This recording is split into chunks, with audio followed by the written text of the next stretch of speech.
Okay, so let's try.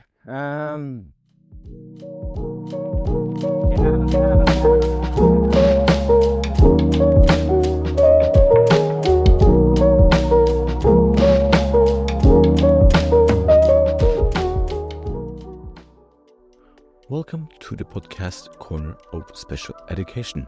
My name is Karsten Skrulle Gundersen, and I wish you a most warmly welcome to my Corner of Special Education. Welcome to this extra episode where you will hear my conversation with Eva Kirkeberg, President of Isaac Norway, and Martin Pistorius, author and international speaker. I had the privilege of sitting down with both of them last week on the second day of the Isaac Conference of 2025 to learn more about their experience from the conference, their perspective on AAC and communication, and what tasks lies ahead, among other things. With that, here's my conversation with Eva and Martin. And with that, we are again on the beginning of a new episode of the podcast Corner of Special Education. And today this is actually the first time I'm making a video episode. So we'll see how that works. But we are now at the Isaac Conference 2025 at the Quality Airport Hotel. Yeah. And I am the topic of season 3. I'm now in season 4 of the podcast. The topic of season 3 was AAC, and the topic of season 4 is autism.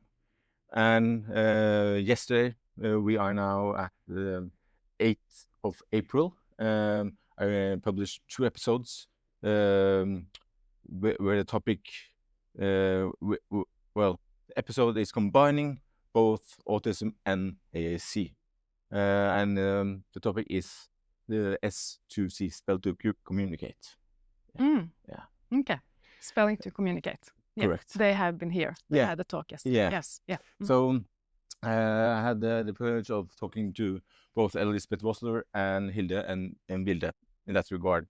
But now I am sitting here with the leader of Isaac Norway, and also, and you have to correct me if I'm pronouncing your last name wrong, but Martin Pistorius, thank you. First of all, thank you very much to both of you for joining this episode. I know for both of you it's been a very busy day. And I guess you are quite tired, so thank you for taking the time. But let's start with you, Eva. Could you just give a short presentation of yourself, who you are and your role? I'll try. I have, what can I say? Sorry. I am 52 years old and been working in the AAC field for, I think, almost 25 years now. My background is a little bit strange. I've studied computer science, and I've also studied, so I have a degree in that. And I've also studied, what do you say in English? Special education? Yeah, special education. And some other topics, like smaller topics. But deep down, in 1997, I qualified as a physical therapist. Correct. Okay. So that's my background. I live in Tønsberg, Vestfold, on a farm. Yes, and I have my own company called Ululas, and my job is to drive around more or less the whole of Norway, but luckily people live around the Oslo fjord, so it's a lot around the Oslo fjord. Yeah, so I drive home to people, and I make sure basically they love their technology because the crossing or my small focus area is when you have what I call sometimes a difficult body, which can be helped by electronic devices. That's where I help and adapt the technology. And a lot of the time it's about AAC, but also welfare technology, like environmental controls, and so that's my. And I also teach at fagskolen i Vestfold og Telemark. And yes, and I do have what they call a hobby job.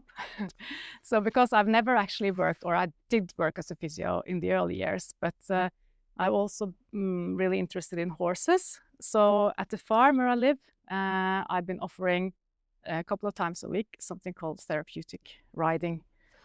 Yes, okay. So I have, there have been like 50 people coming every week for almost 20 years. But this is like in the evening, couple of evenings. Yes. So yeah. So I love to work, and yeah. But the main thing is really welfare technology and AAC.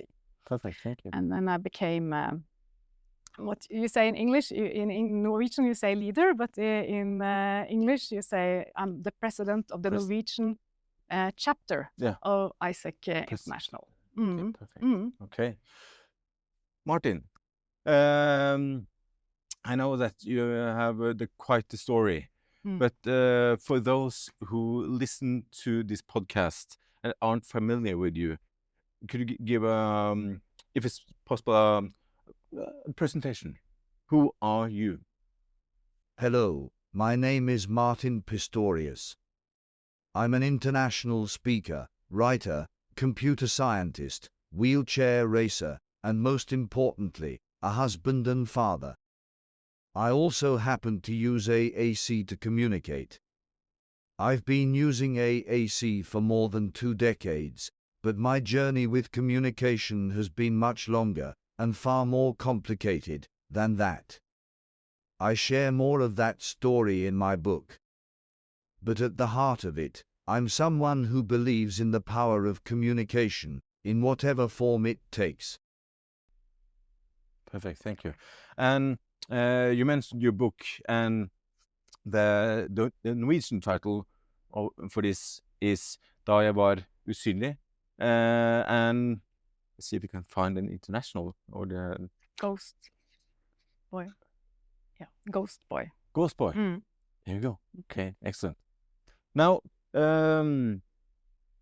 this is we are now closing in on the second day of this conference, and well, I would like to start with you, Martin. What is your experience from these 2 last days? I think it has been very positive. There have been a mix of topics, and also some slightly new ones, at least from my perspective, because there were discussions about mental health and AAC. Excellent. And how about you, Eva? Yeah, it's. I think we had on the social media, it's spoiling now, and it feels like it's spoiling. Yeah, I'm actually overwhelmed. It's the first time we arranged a conference at this hotel. It's been in Sundvolden for many, many years.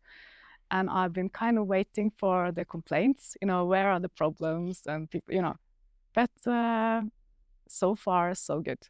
And more than 300 participants. And more than, I think, 70 people are actually contributing in different ways. And today we had 5 parallels. And, who are, I think, this is a volunteer work, so I'm really, really proud. And the conference group, they've been working for almost 2 years. And it's impressive. Yes, it's impressive. And how, people don't do this anymore. It's all digital, so it's nice for people to come and do the networking. Yeah, absolutely. Yeah. So, no, I'm really, really happy. Can imagine. And before we started the recording, Stina, who I've been in contact with in the preparation for this recording, I said to her that outside there is a banner sign, meeting point, and I would say that like each conference represent an excellent meeting point for well, AAC for this conference, and to just meet people and share experience. Yeah.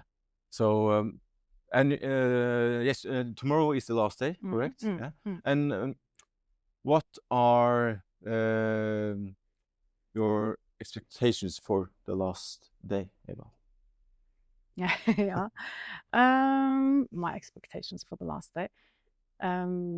I think it's going to be rounded up by Professor Stephen von Tetzschner. I'm looking forward to that. You know, he's been a guru internationally, but also in Norway. Yeah. And yeah, so I'm looking forward to the last session. No, I just expect it to roll on. Yeah. How about you, Martin? Yes, to add to what Eva said, it is wonderful and really nice to meet in person. You get a richer and deeper experience when you are physically the same place rather than just online. Absolutely. Like we three are now. Yeah. It's a much richer experience. And you said also before we started the recording that I always have a list of topics, and we are already of that. I know. Yeah. But now, if we get back to the talking points, because when I chose AAC as a main topic of the previous season, I wanted to learn more about what AAC is. So the question to both of you, what is AAC to you? Lots of people have been asking this question at the conference, and yeah. But then I really want to, or my urge is to pass it back, you know. What is speech for you? So yeah, so what if somebody took away your ability to use your voice now? What, you know, it's the same thing really. So I think it's everything. Just been to a speech now with Marianne Semner, who's a professional and a mother, and she's really angry. Because if you really believe that this that AAC is actually filling all the functions of speech, you know, something needs to happen. You know, it's terrible. And when I'm out there helping people, and I sometimes need to take away their speaking device to fix it or do something, I feel physically ill because they're sitting there and they can't, you know, we can't talk anymore. Yeah. So it's everything, but it's more than everything. And it's even a part of the development for children, because I don't know if you're a dad. No. You're not a dad. But you might be one day. I have 3 kids, and well, one of them is almost, well, she's 18 now. But if they didn't have speech, or if they didn't develop speech, you know, I would have had to put in a lot of effort for them to actually develop adequately to the age group, you know. And this is what Marianne just told us. She has a daughter with cerebral palsy, and she went to the psychologist when the daughter was 3 years old, and she was cognitively same as every 3-year-old in Norway. And Marianne said, will this child continue to develop naturally or same speed? And the psychologist said, of course not. If if she doesn't speak, how can she? Mm. So it kind of affects everything. So if you don't have speech, you actually develop, or you can develop other problems. And also we had this speech with Gabriela from Spain. That's all right. Yeah. And she was having this speech about emotional competence. And she said that humans, we use language to regulate ourselves, not just people like on the neurodivergent spectrum, but everybody does. Yeah. So the feelings are giving or telling us or sending us a message. And if we are able to identify the feeling and label the feeling, it can actually calm us down. If you're frustrated or angry, because then it gives us almost a solution. What can I do with this feeling? I'm angry. Oh, of course I can do something. So, and if you don't have that as an AAC speaker, it's a problem. So you develop anger problems, maybe, rage, because you don't have that. And since you're asking, I just have to,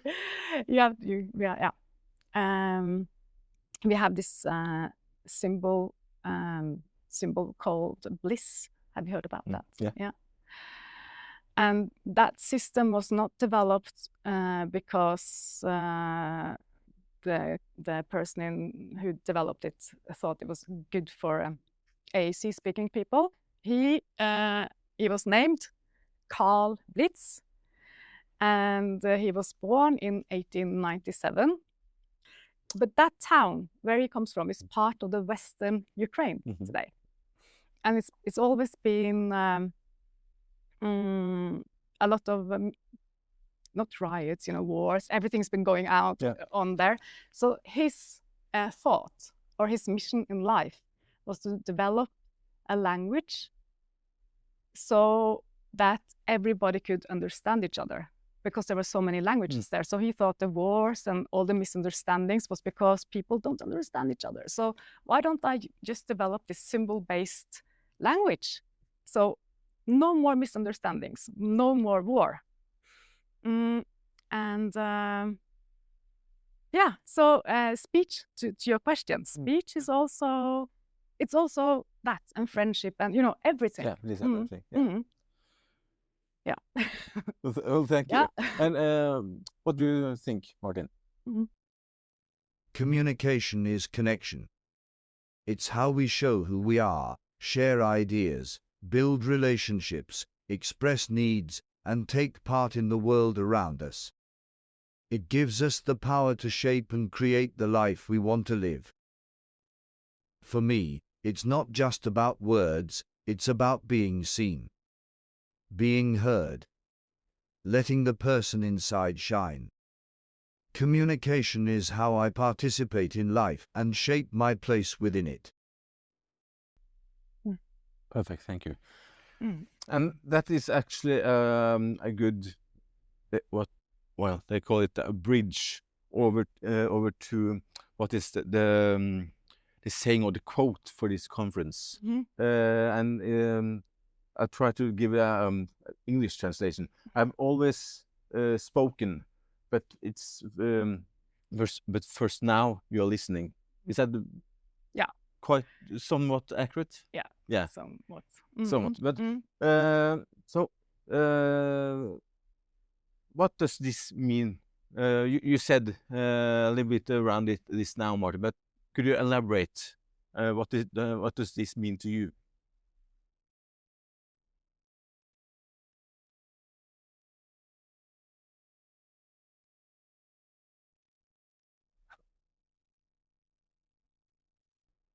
Perfect, thank you. Anything you want to add, Eva? Yeah, probably. But no, it's a really interesting title of the conference. But so I think people can put in different meanings in that title. But I think does it is there a person, does it exist a person in the world who doesn't have, who can't or who doesn't speak, you know? I don't think so, because there is language. Everyone has a voice. Yeah, well, there is, you know, different things are going on in your head. And you try to communicate if you have a difficult body. For me to echo what Eva said, it is everything, because before I could communicate, I was there, but it was like there was no difference between me and this table, and as harsh as that sound, that was the reality, and I had lots to say, and things I could and wanted to say. I just needed to think, a way to say it, and someone to listen, to really stop and pay attention, and listen, hearing not only what I say but what I mean. And when that happens, then you get that connection which builds the human experience. So that's one perspective. You know, I haven't actually read this book, but I'm really looking forward to that. And I can just imagine, you know, for so many years you try to communicate. But also this title, I think, reflects the status of AAC, because in like 2 years ago, in 2023, we had a conference, and it was called "Language is Power," and we had this debate, panel debate, and we were debating whether is AAC language. And I think a lot of things have happened in the 2 years. And now we're talking about not AAC users, but we're talking about AAC speakers. And we really, really want to have the status. It has to be a language. What else is it? You know, and I understand that people can get confused, because Martin is using English. Yep. But yeah, because the group is so heterogen, mixed. Yeah. So people are using different arguments to the wrong groups. But I think after that conference, people took it more seriously, and now they've actually started to listen more. But we have a long way to go. And that's also one of the topics I wanted to discuss in this conversation. But I'm just watching the time. I mean, I have about 10 minutes left. So, but I always, we are not there yet, but I'm always closing a conversation with the 2 regular questions. The first one is what you want the listener to take home from this conversation, and the last one is tip of the day. You have your book, Martin. Is there a web page, video or something? You also have a TED talk. Yeah. So all of these resources that you want to mention, I will make a link to them in the blog post on the web page, so it's easy for people to find. But when we're talking about AAC, the next conference is in 2 years, and you were talking about the road that lies ahead, and so where do we stand in Norway at this point?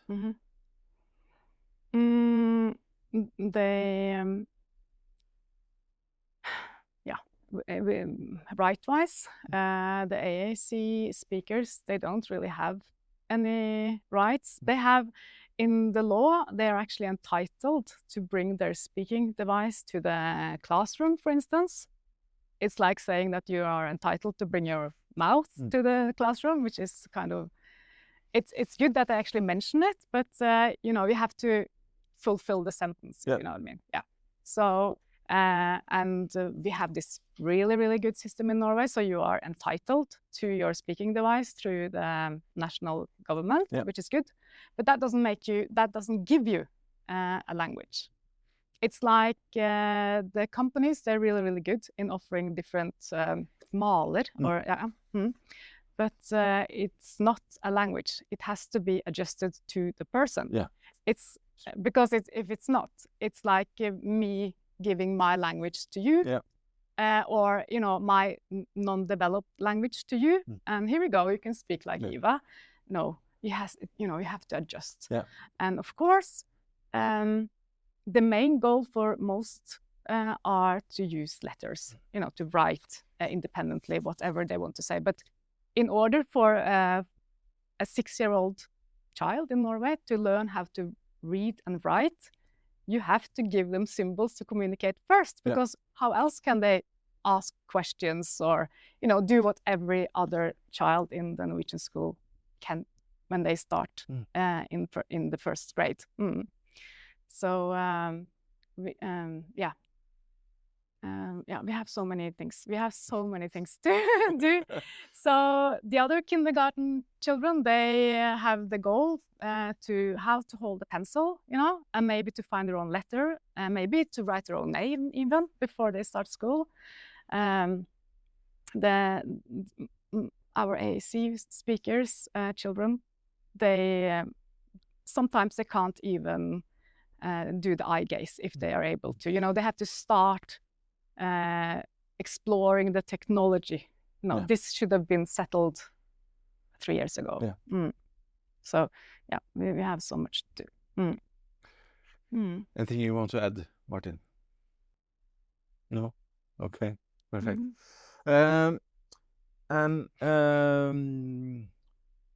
If we imagine that in a 2 years' time we are sitting here in the same room,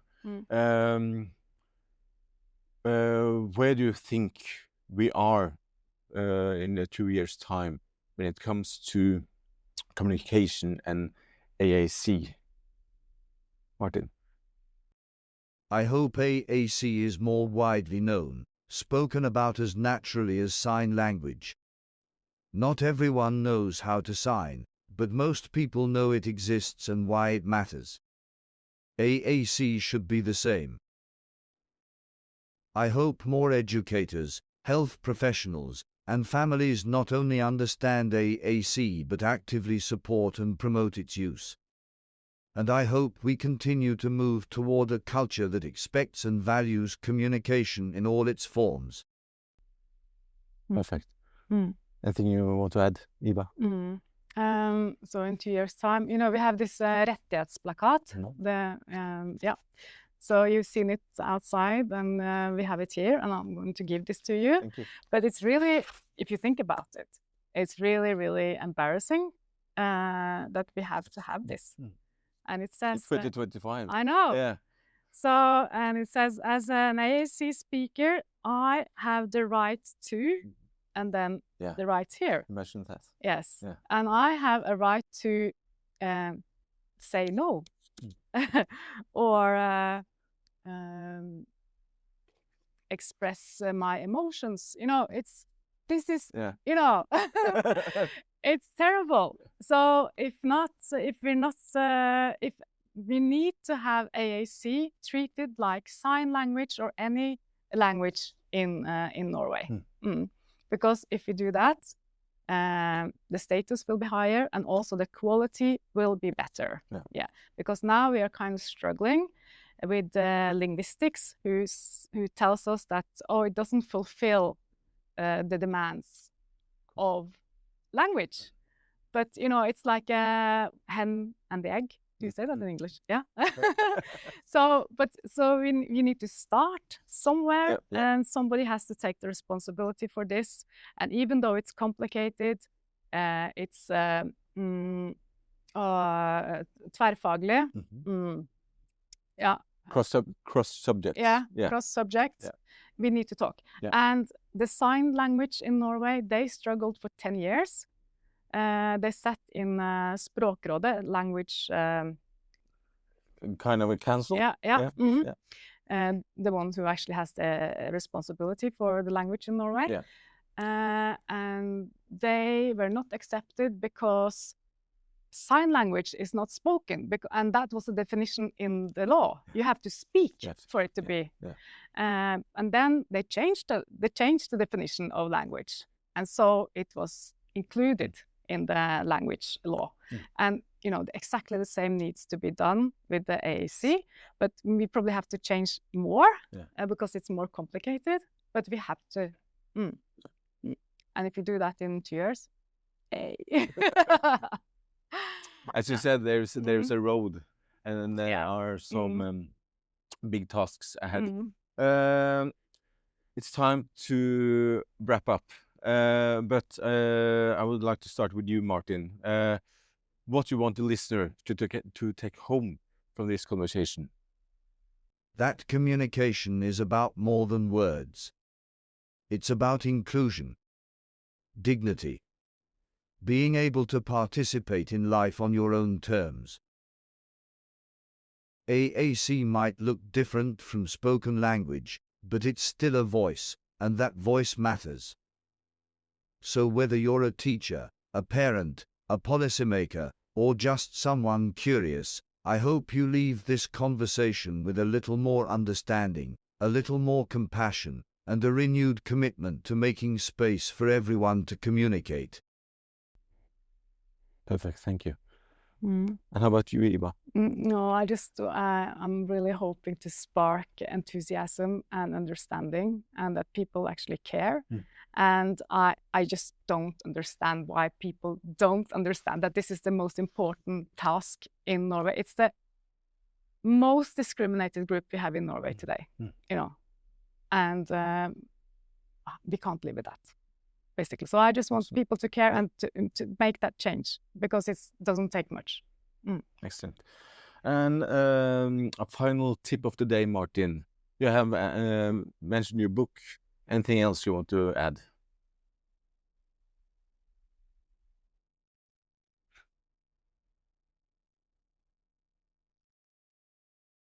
No, not really, but I will send you some links that you can include, like to the TED Talk I gave. Perfect, thank you. How about you, Eva? You can be a member of the IAC, or even better, and maybe be a part of one of the groups we have. Yeah, because we have different groups. So just check it out, because we need everybody. We need different people. Thank you. And with that, I would once again thank you very much for taking the time to join the Corner of Special Education.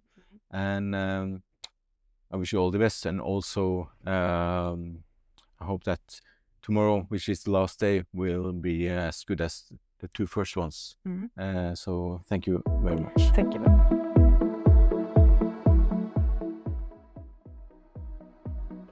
That concludes this extra episode.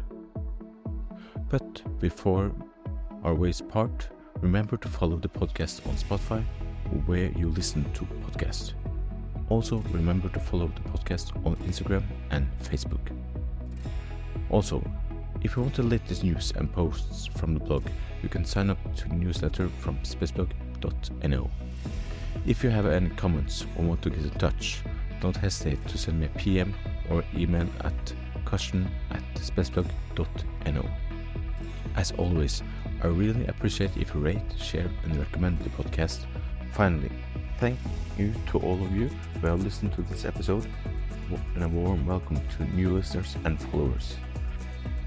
And a special thanks to Eva and Martin for taking the time to join me for this episode.